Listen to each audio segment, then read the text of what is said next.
Aud în piese de la radio, parcă toate sunt scrise despre tine.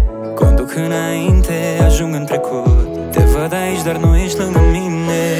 Oare îți mai amintești când m-ai uitat pe culmile iubirii? Și fără să vreau, eu am parcat pe strada amintirii. Ajung singur la masă, în dor înnecat, chiar în locul nostru preferat. Dragă tristețe, nu te-am invitat. Dragoste, vă rog, plătesc orice pot. Dacă n-ai iubire, nu poți spune că ai tot. Dragoste, vă rog, plătesc oricât ar fi. Eu fără iubire, pentru ce aș mai trăi?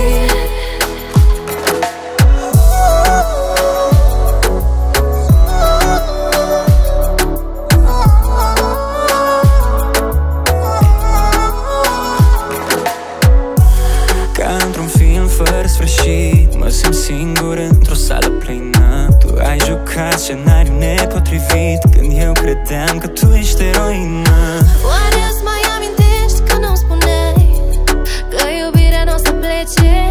Dar trenul ăsta întârziat prin gara noastră astăzi nu mai trece.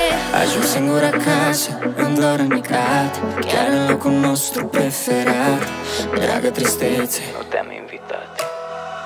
Dragoste, vă rog, plătesc orice pot. Dacă n-ai iubire, nu poți spune că ai tot. Dragoste, vă rog, plătesc oricât ar fi. Eu fără iubire, pentru ce aș mai trăi?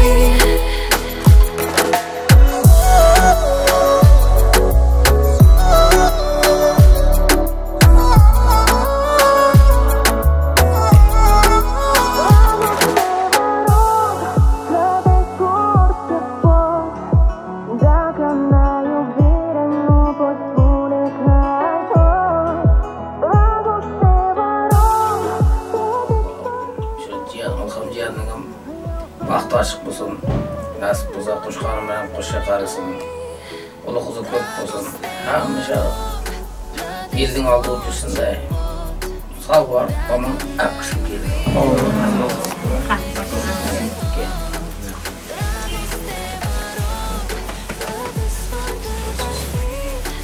Gimru be.